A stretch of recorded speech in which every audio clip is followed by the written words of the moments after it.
gospel reading gives us the parable of the rich fool. The parable of the rich fool.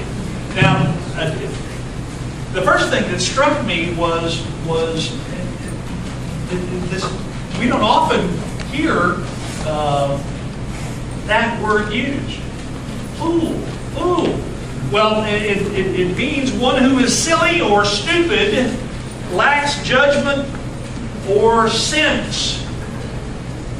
So this is the parable of the rich fool. Now, I think that as we look at this, as we look at today's gospel, it's very helpful to put it in context. It's helpful to put it in context because Jesus is not only responding to the comments of the person who comes and interrupts him, but he's also responding to that whole where he comes from. So if we back up in the story a little bit, Jesus has been invited to dine with a Pharisee, and he sits down to dinner, and he doesn't wash his hands. And the Pharisee goes through the ritual cleansing of his hands, and he asks Jesus, I'm really amazed that you didn't do this, that you didn't wash your hands. And so it really hits a button with Jesus.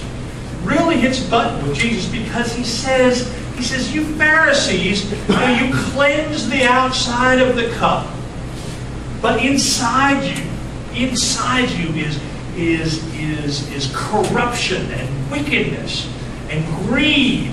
And he goes on to say, woe to you Pharisees! You tithe mint and dill, but forget the weightier matters of the law in terms of love and justice.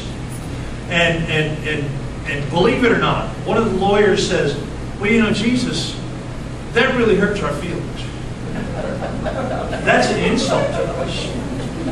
And Jesus, and so he leaves. I mean, it's a really angry, intense circumstance. And he goes out into the street where a crowd has gathered, and he begins to teach and preach very powerfully about hypocrisy and the focus on those things that are not real in our lives, and the fact that we are called to be God's people.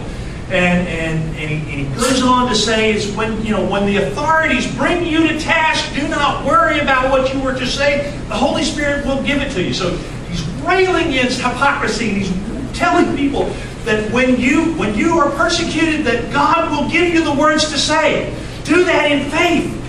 And in the middle of this powerful teaching, this guy says, hey, Jesus, you got to help me. My brother is hoarding all the family inheritance. You got to help me get my inheritance.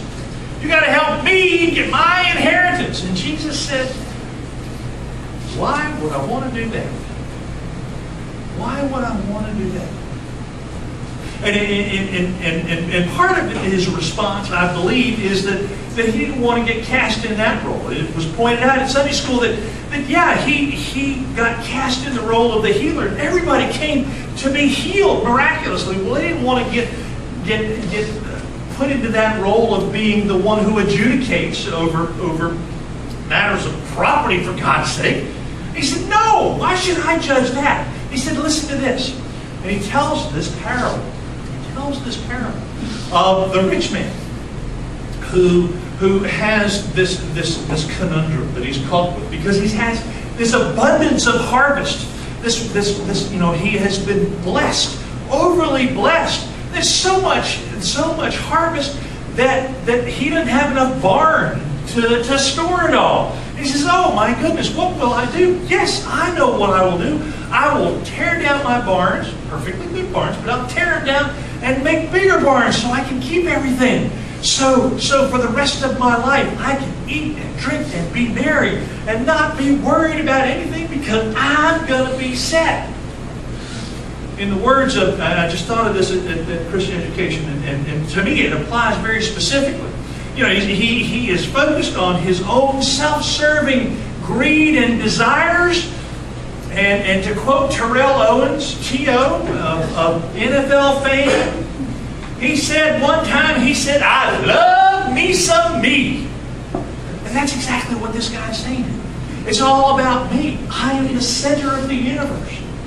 I am the center of the universe. And so what happens in the parable, Jesus goes on to say that that night as he slept, God told him, no, this very day I'm taking your life, and so what good are your goods now? Jesus goes on to say that so it is with those who don't understand that all comes from God, and that wealth is about living out our lives as God would call us to. Well, very powerful stuff. Very powerful stuff. And you know, it's not, we don't want to hear it. We don't want to hear it in terms of recognizing that in our lives, that so often we get diverted by those things of the world, by our desires. Jesus says, beware of all kinds of greed, rapacious desires. That's what greed is. We usually apply it to money, but it can be anything that diverts us from God. Anything that keeps us from having God as our focus, as our reason for being. Then as now, I think that you know, our hearts very often are not focused on God, but on the stuff of the world. And not necessarily possessions, but we're so easily diverted by other things.